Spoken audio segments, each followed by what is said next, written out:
Good day, viewers, and welcome to another round of mega-powered maliciousness on Grudge Match, the show that allows the characters of the big two comic companies to collide in single combat to determine who collects the crown. Today's throwdown features two fantastically powered females who wield some of the most potent power sets around. From DC, one of the last Kryptonians and few survivors of the House of L, it's Supergirl. And from Marvel, the half-Kree heroine and carrier of the Mar-Vell legacy, it's Captain Marvel. These two are obviously comparable in terms of their power sets, but also have commonalities in terms of being longtime characters who are only just now getting their due in the mainstream, and in a surprising coincidence, share almost identical civilian names. So let's take a look at them individually and start with Supergirl, first created in 1958 in DC Comics. Kara Zor-El is her name, and she is the cousin of Superman. She is one of the few people to escape the destruction of Krypton. And she actually has a very convoluted backstory and storied history throughout the years in DC Comics because of the variety of reboots and changes that have happened to the storylines over the years. She's gone through many different incarnations, including a death. She died in the Crisis on Infinite Earth reboot to the DC continuity, but eventually coming back to life. She also has different versions of herself, including the famous character Power Girl, who is an alternate universe future incarnation of Supergirl. And then in the New 52 and Rebirth reboots of more recent years, her character has undergone changes yet again. Much like her cousin Superman, Supergirl experienced a very steep power decline after the Crisis on Infinite Earth reboot.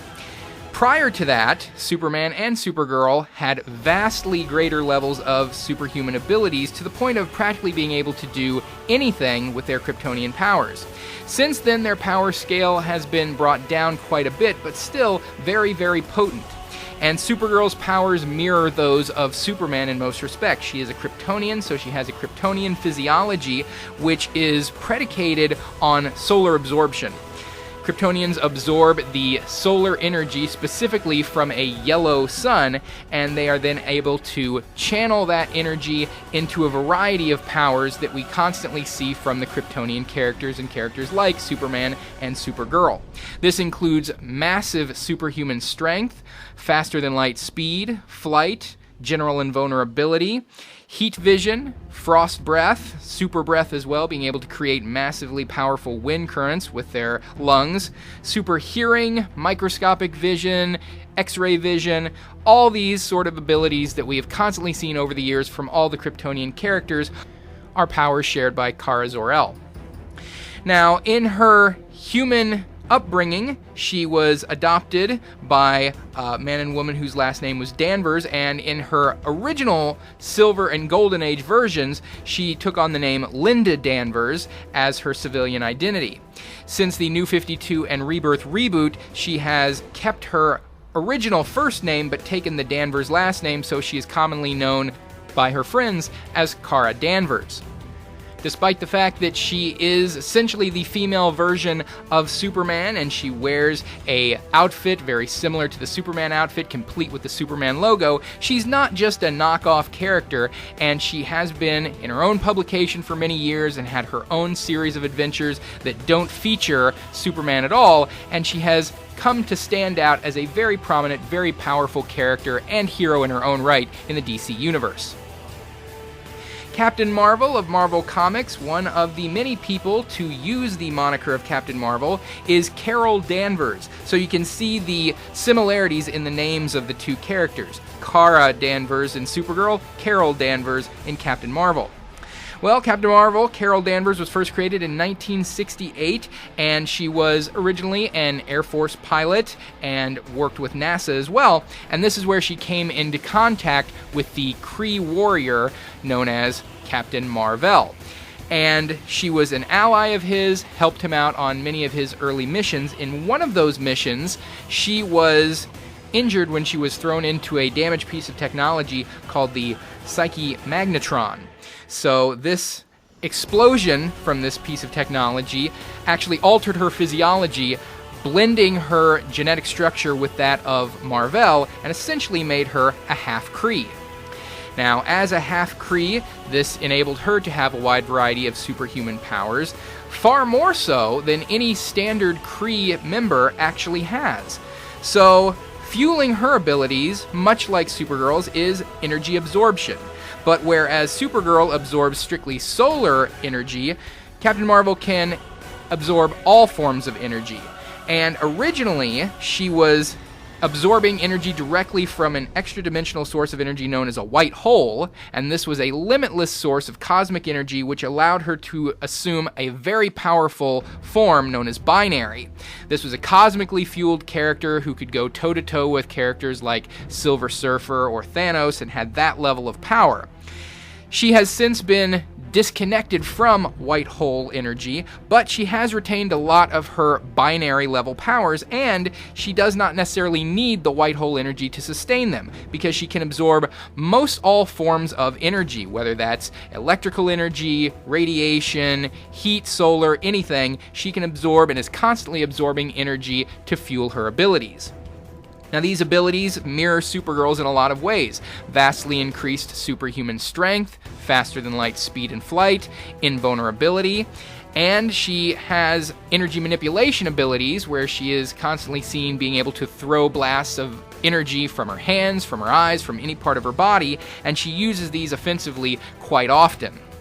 These energy blasts can be as powerful as a nuclear explosion as well. Now, she originally wasn't Captain Marvel. She was known as Miss Marvel because there were other Captain Marvels around, such as the son and eventual daughter of Mar-Vell, Genis and Phyla-Vell. So they took on the Captain Marvel name originally, but eventually Carol Danvers was given the title and became Captain Marvel. She has been a long-standing member of the Avengers and remains one to this day, sometimes even being considered the most powerful Avenger of all, and that's including characters like Thor and Incredible Hulk as well. So having taken a look at these two characters, it's time to determine who would be the winner if they were to ever go one-on-one against one another. Winner's going to be Captain Marvel. There are a few factors that Carol Danvers has in her corner that give her the win of this particular grudge match.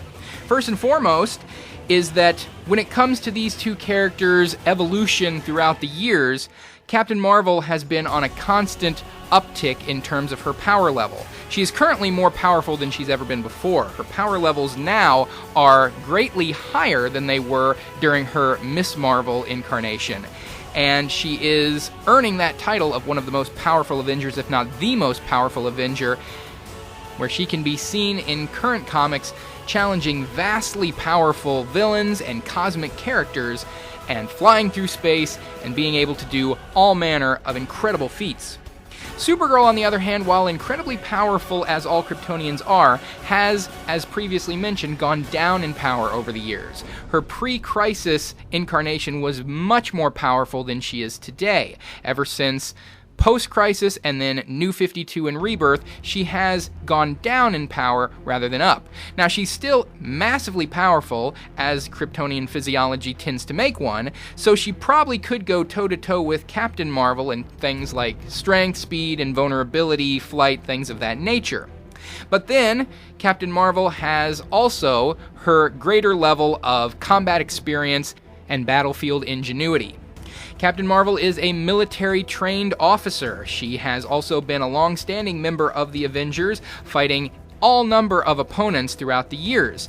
The current incarnation of Supergirl, because of the recent reboots with New 52 and Rebirth, is still a teenager. So she has not had the years of experience fighting and training that Captain Marvel has. So that gives Captain Marvel an edge in terms of strategic know-how and combat ingenuity. Additionally, one further thing in Captain Marvel's favor is that her abilities are fueled by all manner of energy. She can absorb virtually all forms of energy, and that could potentially pose a problem to Supergirl, who only is able to absorb solar energy to fuel her powers. Should the fight take them into space and outside the range of the sun of our solar system or any yellow star, her powers could wane. but any of the various energy forms out in space could be easily absorbed by Captain Marvel, whether that's electromagnetism, whether that's solar radiation from any type of other star. Even an Earth-based fight might find Carol Danvers having more opportunities to absorb more types of energy, thus fueling her powers better and giving her the ability to reach her binary level of abilities and take the win of this grudge match. So, Carol Danvers, Captain Marvel, and the Avengers are going to win this grudge match.